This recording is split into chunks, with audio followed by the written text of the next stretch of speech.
you guys doing? Matt Brower here, managing broker of Column Commercial Partners, sitting here with Juan Padro in his newest restaurant, Morin. Juan, welcome. Thank you for the opportunity to interview you. Thanks for having me. So just want to jump in. If you can give us a quick background on you personally, where you're from, how you got into the restaurant business. Sure. I am not a restaurateur by trade. I grew up in Massachusetts in a small town about 60 miles west of Boston called Charlton, outside of Worcester. After I graduated school, I was a headhunter in the .com era in the late 90s. And ended up moving to Colorado in 99. Lived here from 99 to 03. I opened up an office for the firm I was working for. Moved back to Boston, worked in executive search down in New York, and then in management consulting for a company called Business Edge Solutions, which in 2007 got acquired by EMC. I believe at the time was the second largest technology company in the world, and became EMC Business Consulting. Yeah, definitely familiar with them. And then 2008 was part of a team that started Centerline Partners, which still exists today. But in 2009, I got a call from a good friend of mine out in Denver that I'd known for a number of years, asking if I wanted to invest in his new bar that was opening up in the new Low-High neighborhood, or Old North Denver, however you want to refer to it.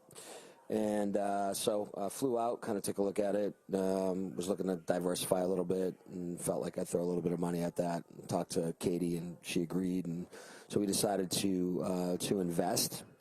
And the project was super undercapitalized, so we had to sort of make a decision whether or not we were going to walk away or double down and participate more. And so we chose the latter and packed our bags and moved out to Colorado, and she had never been here, and we opened up Highland Tap in September of 2010. Nice. That's a great story. So was Highland Tap the restaurant that you guys invested in originally? Yeah, that was the first one, yeah. Very cool. Yeah. Very cool. So that was your first experience in the restaurant business? I mean, I had, worked in restaurants like a kid, like most people, in their younger years. So, yeah. Okay. My first job was a dishwasher in a seafood shack, seasonal seafood shack in Massachusetts. And then the next year I got promoted to scooping ice cream, Ronnie Seafood and Ice Cream. So. Very cool. So that clearly lit a fire within you in the restaurant business. Yeah. I like the discounted meals I was a hockey player. And so the more food I could put in my system, the better. The cheaper it was, the better, too. So burning a lot of calories playing hockey. That's right. So what kind of growth have you seen in Denver's restaurant scene as a whole since you've been in this game? I mean, there's a couple different categories of growth. First and foremost, the concepts have become a little bit more diverse. There's still quite a bit of ways to go, I think, there. I think you've seen, the biggest thing I've seen is that chef talent is coming into Denver as opposed to leaving Denver to go further their careers. We've got a couple restaurants where, like, for example, at Señor Bear, Sebastian Ramirez is from San Juan and Puerto Rico, and we've got Morin, we've got a couple guys that have moved out from New York and San Francisco, and typically or historically you would never have seen that because the restaurant scene just wasn't at the level of those big cities, and there weren't the programs in place, front and back of the house, and not that there weren't good restaurants, there just weren't. If you're a career chef and you want to make your mark and you want to push food forward, it wasn't a very progressive restaurant city, and I think that has changed. Yeah, I would very much agree with that. And what do you think is driving that change, that growth within Denver? I mean, the entire city's grown, right? I mean, there's a lot of people that have moved in here, but we had a 4 or 5 year run where about 100,000 people a year moved into the state, and into the city of Denver, probably 15,000+ people a year, and I think it's still probably 10,000 a year moving into the city. So, and a lot of these transplants are coming for. It used to be you would come to Colorado because you wanted to be in the mountains, and people are actually coming to Colorado because they want to live in Denver now. And I think industry's gotten more diverse. Boston, New York, LA, San Francisco, incredibly expensive places to live. I know we think Denver's expensive, but it's not even close to those cities. And so you have a lot of people from those areas. And, there was just a pent-up demand for different styles of food. And you've brought, I think there's some diversity. Unfortunately, that doesn't exist downtown, but, in the peripheral areas of Denver, there's good diversity and cool ethnic restaurants and things like that. Yeah, great. And speaking of diversity in restaurants, we're going to give us a quick summary of all of your restaurant concepts that you currently have and maybe what you're working on. Yeah, sure. So I'll say that, some of these we own outright, and some of them we're partners in and things like that. So we have two groups. We've got the Tap and Burger group, which has Highland Tap and Burger, Tap and Burger at Sloan's Lake, and the newest one at Bellevue Station and DTC. And then we have what's called Culinary Creative, which is a group that does conceptual development and financial and operational management on the consulting side. And then we have some concepts. So if you're familiar with Bardo, which is our Italian concept. My favorite restaurant in Denver, yes. Thank you. Señor Bear, which is a Latin-inspired concept. We're partners in 7908 in Aspen, which is a late-night supper club, sort of in the vein of Studio 54 or El Morocco or some of those old great supper clubs. And then, our newest one was we opened about 5 weeks ago called Morin, which we took over the Wazee Supper Club, which is the oldest restaurant in lower downtown, and we changed it into a modern French restaurant. And in December, we open up Ashkara, which is our Israeli Mediterranean restaurant, which will be right next to Señor Bear on 33rd and Tejon, and we're pretty excited about that one. Another great concept in my neighborhood. I cannot wait. Very cool. So your hands are full, obviously. Can you tell me if you know how many people entirely you employ? As of yesterday, I was told 387. Nice. So, probably one of the larger employers in Metro Denver. I have no idea. Yeah. No. I think the majority of companies here in Denver are, less than 100 people. So. Wow. Yeah. All right. So, what would you say the most important factors are that you look for when opening a new restaurant? You clearly have something magic that you put together. All of your concepts seem to be fairly successful. Is there anything that you make sure that you have in all of your concepts when you're opening up a new restaurant? Well, I've got great partners. Katie does the financial management, and she spent a decade at Wellington Management, which is an institutional investment firm in Boston, and she's a CFA, and she has her master's in mathematics from Harvard. She's smart, and she allows us to make good financial decisions, and I think that that's really important in any business, but in restaurants in particular, because there's so many other factors that are involved. And putting all those factors together so that you can make an educated decision is really important. We've got great chef talent. Max is my chef partner, and pretty simple. He's the best chef in the area, and I think you're always at an advantage when you have that. But we've got a good roster of chefs. We're super deep in high-level talent, and we're pushing food forward. And I think a lot of people want to work for our group because of that in the kitchen and because of Max. And so we have the staffing sort of in order. So I think that's important. My job is sort of on the deal side and dealing with investors and realtors and lawyers and making sure that we're putting deals together that are sustainable, both short and long term. And so for me personally, the success of your business, if all the other things, all the controllable things are being taken care of, really comes down to what kind of deal you have and what your relationship is with your landlord or your other partners. So we look for, just good real estate partners. I think are super important. So great. Yeah, and what I heard a lot in what you just said comes down to the team, both people you're working with on a daily basis and everyone you surround yourself with to pull a project off.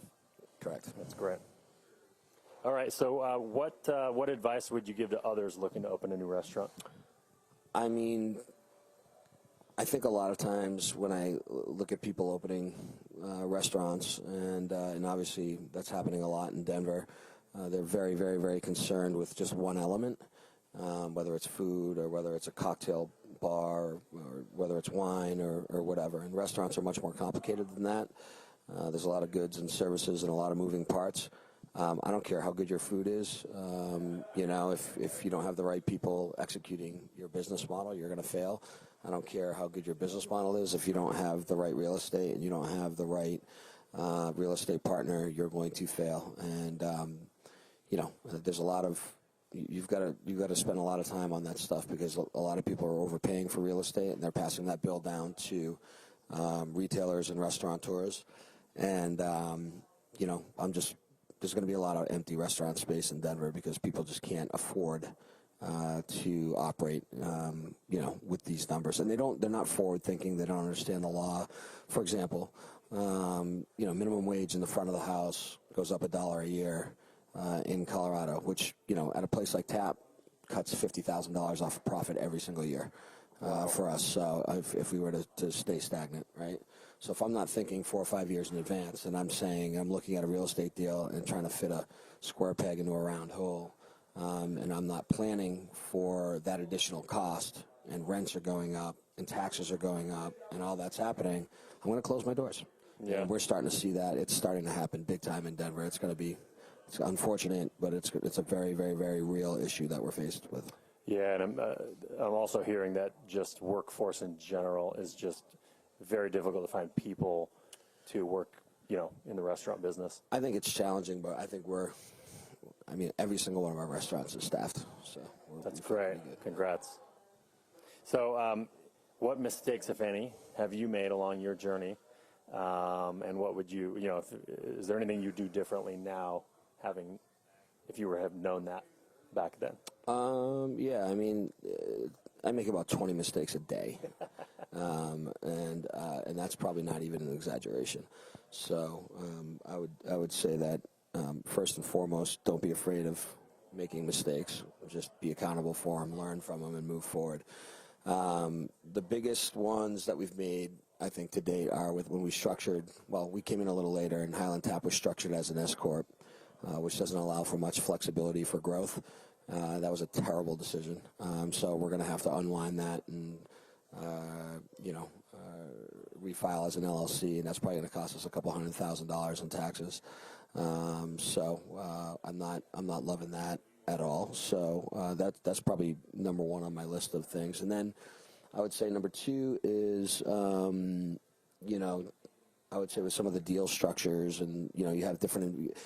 When you're small, you're just trying to get restaurants open, so you have multiple investors, and as you grow, in our situation, we're going to go from 12 to 36 million in sales next year, and we have different investors and different restaurants, and now we're our financing looks different, our opportunities for financing looks different, our opportunity to restructure debt looks different. We own real estate now.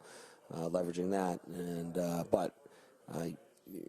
when you have different investors kind of across the board, and everybody wants their friends and family to be involved and stuff like that, you can't cross collateralize and leverage as well. So I would say that's probably another thing that we're unwinding right now and fixing, but that takes time and money, and so I would be conscious of how you structure your deal. Sounds like the larger you get, the more complex things are getting. Super complex. And congrats on the massive increase in revenue you're anticipating over the next...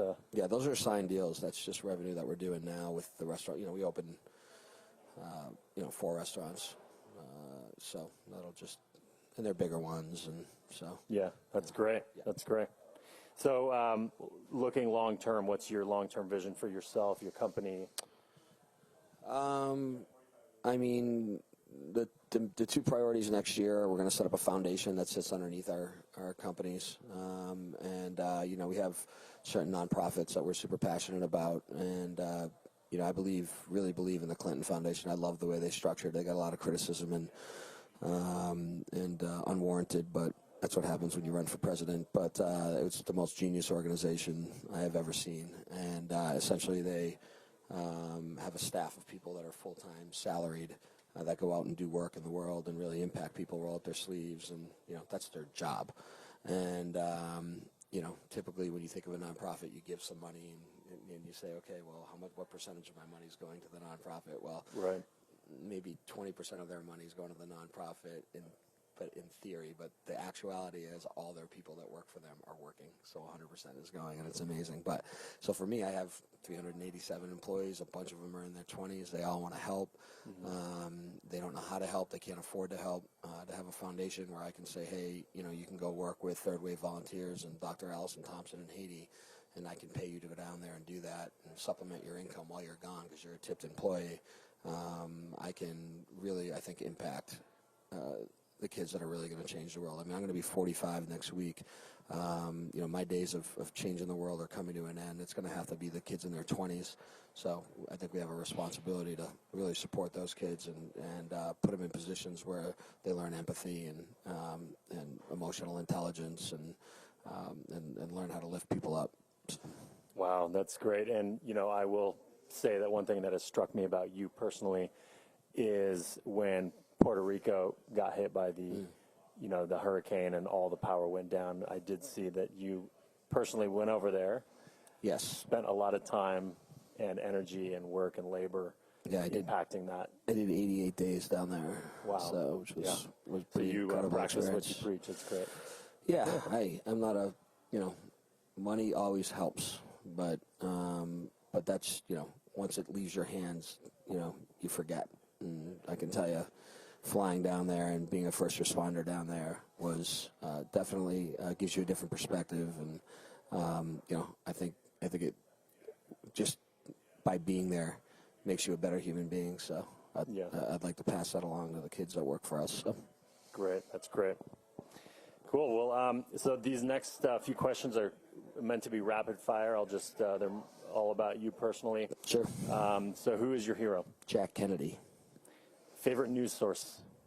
Or sources? Comedians. Nice. All right. I like that answer. Favorite book or movie? Favorite book? The No Asshole Rule. How about? Written by a Stanford professor doing a year at Harvard Business School. Everybody in business should read it. It's amazing. That's great.